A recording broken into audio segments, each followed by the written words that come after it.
사람들이 초등학생들이 장래희망이 건물주라고 하면 나라가 어떻게 되려고 이러냐고 한탄합니다. 건물주가 꾸민 아이들이 정말 잘못된 거고 그런 사회가 되면 안 된다고 합니다. 정말 그럴까요?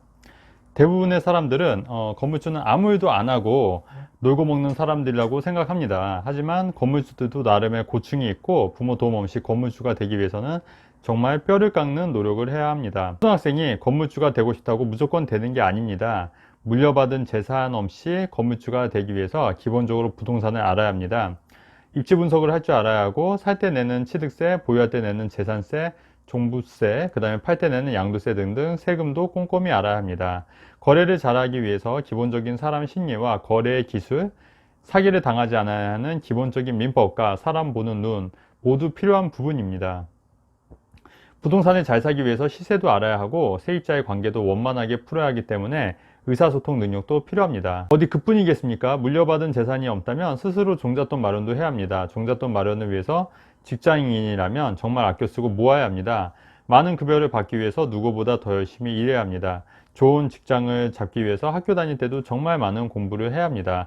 그렇게 열심히 노력하고 벌어도 건물주가 되기 힘든 게 현실입니다. 직장이 아닌 경우 사업을 해야 합니다.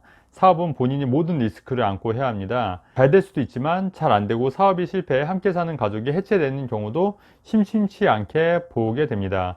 더 좋은 아이템을 어떤 사업을 할까 고민하고 하루 24시간이 모자랄 정도로 정말 열심히 해도 사업이 성공할까 말까 합니다. 그렇게 사업을 하고 성공을 하고 돈을 모아도 건물주 되기가 쉽지 않습니다. 간혹 어떤 사람들은 그 사람의 결과만 보고 얘기합니다. 연예인들의 화려한 일상을 부러워하며 그들이 너무 쉽게 돈을 번다고 생각합니다. 하지만 많은 연예인들도 꾸준히 인기를 얻고 돈을 버는 경우가 사실 확률적으로 굉장히 낮습니다. TV에 나오는 연예인들이 자주 나오기 때문에 많은 연예인들이 모두 돈을 잘 벌까라고 생각하지만 확률로 따지면 극소수의 연예인들만 많은 돈을 법니다.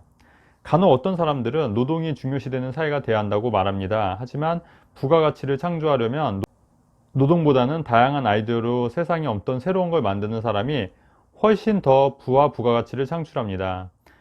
애플을 만든 스티브 잡스는 다른 사람이 한 어떠한 노동보다 더 힘든 일을 해냈고 더 큰 부가가치를 창조했습니다.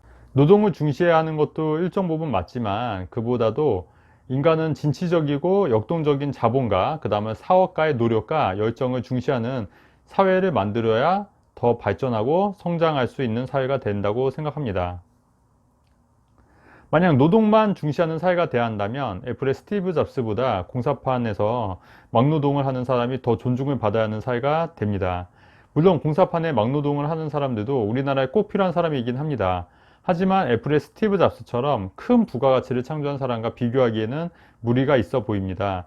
기업가 정신을 인정하지 않고 노동만 중시하는 사회는 역동적이며 발전할 수 없습니다. 노동을 중시하는 사회를 위해 투자자, 사업가와 노동자를 우위에 두면 어떤 일이 발생할까요? 많은 노력과 자본과 리스크를 무릅쓰고 창조적인 부가가치를 생산하는 사람이 나올 수 있을까요?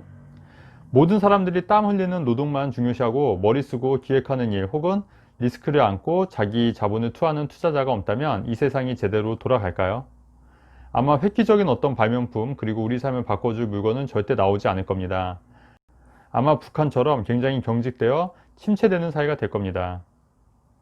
건물주를 꿈꾸는 사람들이 있어야 도시가 발전하고 미래도 그릴 수 있는 겁니다.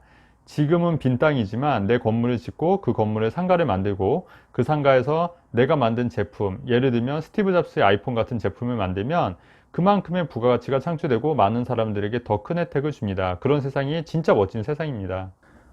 왜 많은 사람들이 초등학생들이 건물주를 꿈꾸면 잘못된 사회라고 생각하는지 모르겠습니다. 그렇다고 모든 초등학생들이 건물주가 되는 것도 아니고 건물주의 꿈을 이루기 위해서 누구보다도 그 초등학생들은 더 열심히 살고 더 값지게 살 수 있는데도 불구하고 말이죠. 아직도 땀 흘리는 노동의 가치가 더 중요하다고 판단한다면 여러분의 자녀에게도 어려운 공부를 시키는 대신 노동자의 길을 선택하시게 하면 됩니다.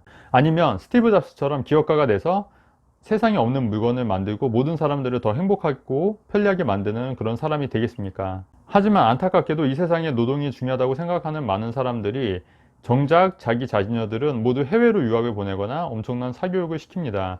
남의 자식은 노동자가 되더라도 자기 자식은 임대인이 되기를 바랍니다. 이 얼마나 아이러니하고 악마 같은 행동입니까? 물론 노동의 가치가 무시받아서는 안 됩니다. 하지만 세상을 발전시키고 모두에게 더 많은 부가가치를 제공하는 자본가, 투자자, 사업가들도 더 존중하고 존경해야 합니다. 초등학생들이 꿈이 건물주가 되는 건 지극히 자연스럽고 칭찬받을 일입니다. 남의 자식도 건물주가 되기 위해서 최선의 노력을 다하고 내 자식도 건물주가 되기 위해서 최선의 노력을 하도록 만들게 도와주고, 기업가 자본가도 노동자들만큼 중요하고 우리 사회에 꼭 있어야 하는 부분이란 걸 명확하게 교육해야 한다고 생각합니다.